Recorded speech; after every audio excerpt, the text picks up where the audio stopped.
Faut-il envoyer ou non une documentation à un client potentiel lors de la phase de prospection? C'est la question à laquelle nous allons répondre aujourd'hui dans cette capsule du mercredi. Bonjour à tous, je suis Derem Tano, entrepreneur et surtout passionné de vente.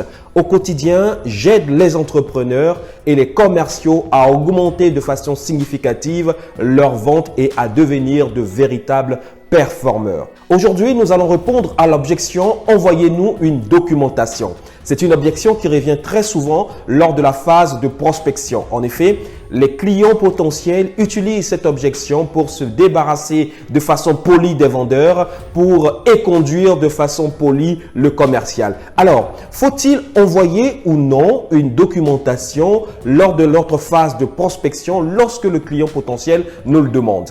Nous allons donc répondre à cette question aujourd'hui et à la fin de cette vidéo, vous saurez comment sortir vainqueur donc de cette objection. Pendant ta phase de prospection, tu seras très souvent amené à entendre le client potentiel te dire « Envoyez-nous une documentation » ou encore « Envoyez-nous un email » ou « Envoyez-nous une brochure commerciale, une plaquette commerciale ». Enfin bref, cette formule est une formule idéale pour éconduire le commercial, pour t'éconduire, pour se débarrasser donc de toi d'une façon très polie.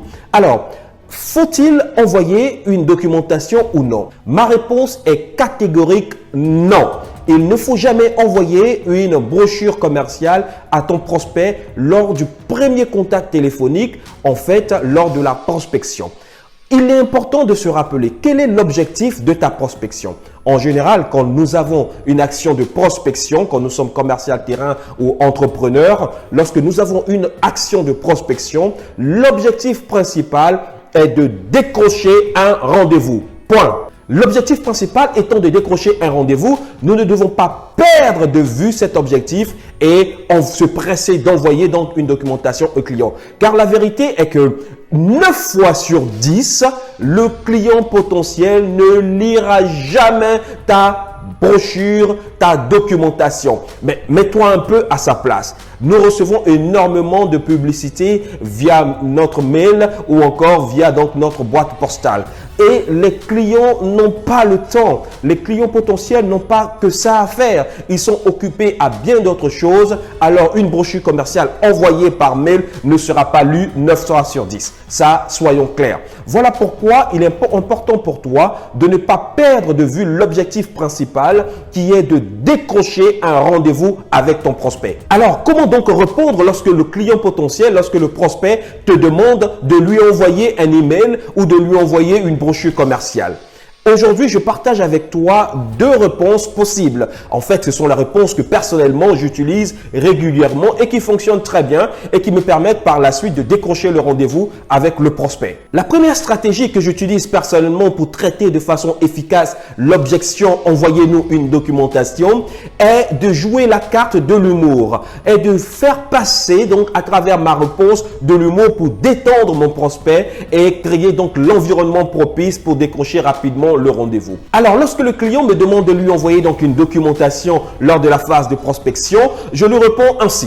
Ah, la documentation, c'est moi-même. Quand est-ce que vous pourriez me recevoir? Il faut donc bien évidemment rajouter avec cette phrase un sourire, car le sourire s'entend au téléphone, c'est très important. Il faut donc rajouter donc un sourire et cela permet donc de détendre l'atmosphère et d'embrayer donc sur la prise de rendez-vous. Alors, joue donc la carte de l'humour, joue donc la carte humoristique et dis au client que la documentation, c'est toi-même. Quand est-ce qu'il peut te recevoir? La deuxième réponse possible est de faire comprendre ou de faire entendre au client qu'en fait, la documentation n'est qu'un complément de ton argumentation, n'est qu'un complément de l'entretien que tu souhaiterais avoir avec lui. Alors, en face donc de cette objection, tu pourrais par exemple lui dire « Monsieur le client, je vous offrirai avec un grand plaisir une documentation à l'issue de notre entretien, car en effet, notre brochure est un véritable complément de cet entretien. Quand est-ce que vous souhaitez donc me recevoir? Le mardi 10 ou le jeudi 12 à 14 h par exemple? Qu'en dites-vous? Tu vois? Donc, il faut toujours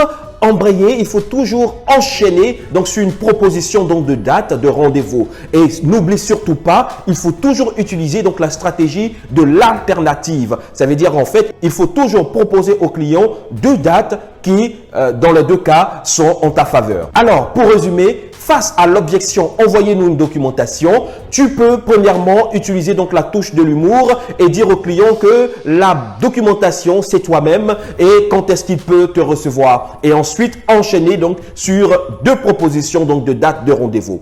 La deuxième stratégie que tu peux adapter, c'est de faire entendre au client, de faire comprendre au client qu'en fait, la documentation que tu lui remettras n'est qu'un complément de votre entretien que tu souhaites avoir. Et toujours faire donc une proposition donc de date après cette réponse. Voilà, aujourd'hui cette objection, envoyez-nous une documentation, n'a plus aucun secret pour toi. Si tu souhaites aller en profondeur, je t'offre 1 heure de formation vidéo sur la thématique comment devenir un excellent commercial. Tu trouveras le lien dans le descriptif de cette vidéo.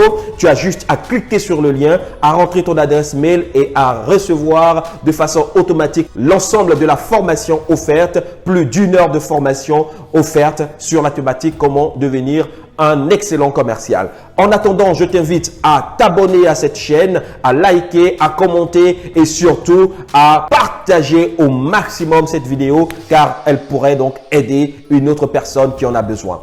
En attendant, je te souhaite une pleine réussite dans tes affaires et surtout une bonne santé. Je te dis à très bientôt. Ciao, ciao.